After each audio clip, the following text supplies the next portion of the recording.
Friends, स्वागत है आप सभी का आज की इस वीडियो में। आज के इस वीडियो के अंदर हम मोस्ट इम्पॉर्टेंट चैप्टर के बारे में बात करने वाले हैं जो कि 100% आपके एग्जाम में पूछा जाता है और इस बार भी पूछा जाएगा। इस टॉपिक से पहले भी एग्जाम में क्वेश्चन पूछे गए हैं और जो अगस्त और जनवरी में एग्जाम हुए हैं ऑफलाइन, उनमें भी क्वेश्चन पूछे गए थे, तो इस बार भी क्वेश्चन पूछे जा सकते हैं। तो पहले हम लर्निंग डिसेबिलिटी चैप्टर को पढ़ेंगे।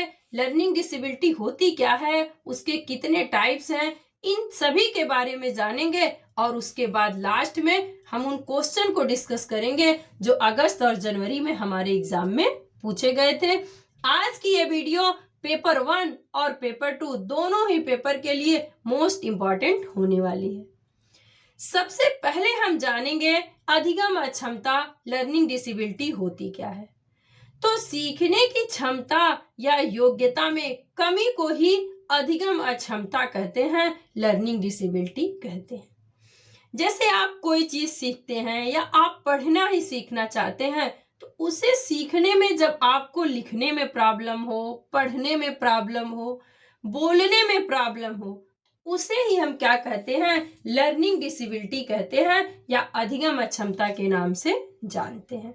तो अलग अलग लोगों में अलग अलग प्रकार की डिसेबिलिटी पाई गई, उन्हें ही अलग अलग टाइप्स में बांट दिया गया। तो आज हम उन सभी टाइप्स के बारे में पढ़ेंगे। मैं बात करूं पहले प्रकार की, तो उसका नाम है डिसलेक्सिया। डिसलेक्सिया में क्या होता है, बच्चे को पठन संबंधी, पढ़ने से संबंधी कठिनाई होती है या अक्षमता होती है। इसमें बच्चा जब कुछ पढ़ना चाहता है ना, तो उसकी स्पीड नहीं बन पाती है, या जो एक फ्लो होता है ना पढ़ने का, वो नहीं बन पाता है।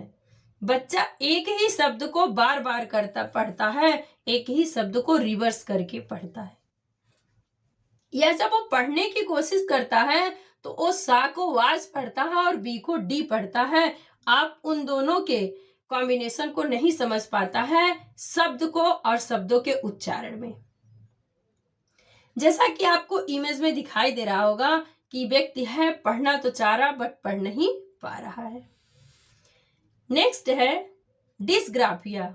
डिसग्राफिया में बच्चे को लेखन से संबंधी कठिनाई होती है, लिखने से संबंधी अक्षमता पाई जाती है। जैसे डिसलेक्सिया में बच्चा पढ़ नहीं पाता है, सा को वाज, वाज को सा पढ़ता है, और डिसग्राफिया में क्या होता है, बच्चा लिख नहीं पाता है, सा को वाज लिखता है, वाज को सा लिखता है। कभी कभी तो इसमें बच्चे की हाथ, हथेली, उंगलियों संबंधी कुछ गड़बड़ियां होती है, उनकी वजह से क्या करता है, बच्चा लिख नहीं पाता है।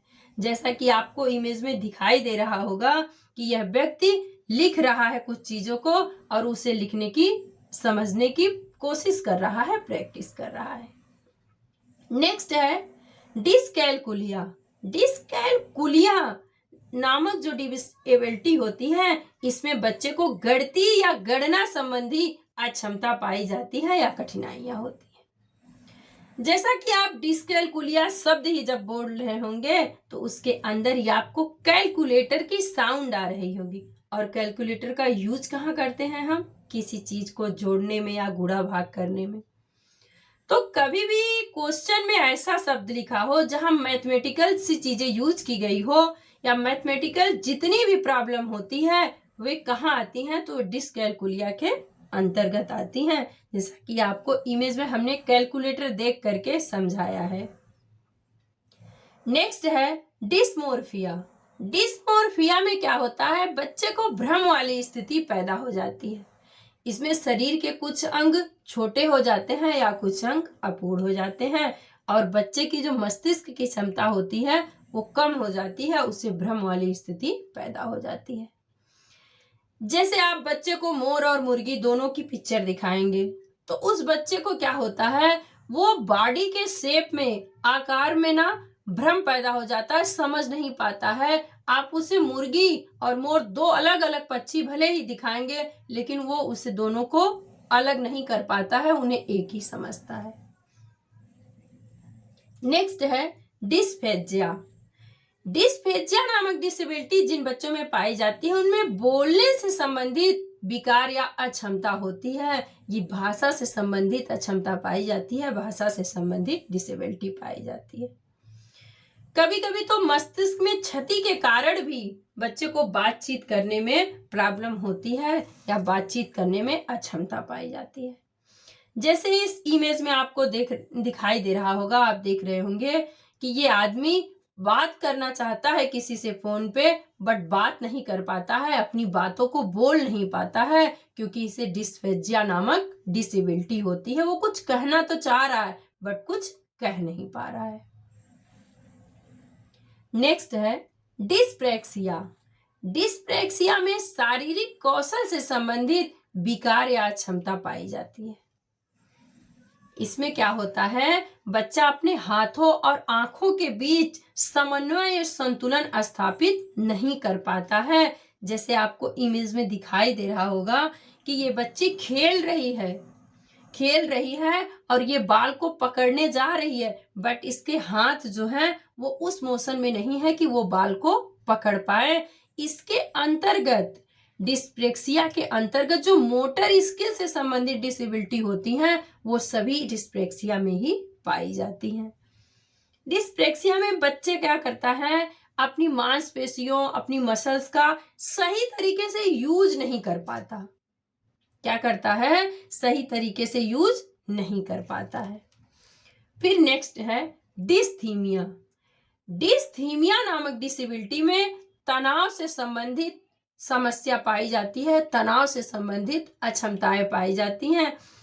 इस एबिलिटी में मन की जो स्थिति होती है ना, व्यक्ति के निम्न हो जाती है। उसकी सोचने की जो क्षमता होती है वो बहुत ही निम्न हो जाती है। वो अधिक दूर तक चीजों को सोच नहीं पाता है, उसकी क्षमता कम होते जाती है। इस डिसेबिलिटी की वजह से ही बच्चे में क्या होती है, अधिगम की जो शक्ति होती है ना, वो पूरी तरह से छीड़ हो जाती है, कम हो जाती है। इस अवस्था को गंभीर तनाव से संबंधित अवस्था भी कहा जाता है। आई थिंक पूरी डिसेबिलिटी के बारे में आपको अच्छे से समझ में आ गया होगा। अब हम क्वेश्चन देखेंगे पहले पेपर 1 का, क्योंकि जो 21 जनवरी को पेपर हुआ था उनमें पेपर 1 में इस टॉपिक से 2 क्वेश्चन पूछा था और पेपर 2 में 1 क्वेश्चन पूछा था। तो पहले हम पेपर 1 का क्वेश्चन देखेंगे, फिर पेपर 2 का। क्वेश्चन है हमारा, निम्नलिखित में से पठन वैफल्य की एक विशिष्ट विशेषता कौन सी है। मतलब डिस्लेक्सिया की विशिष्ट विशेषता कौन सी है।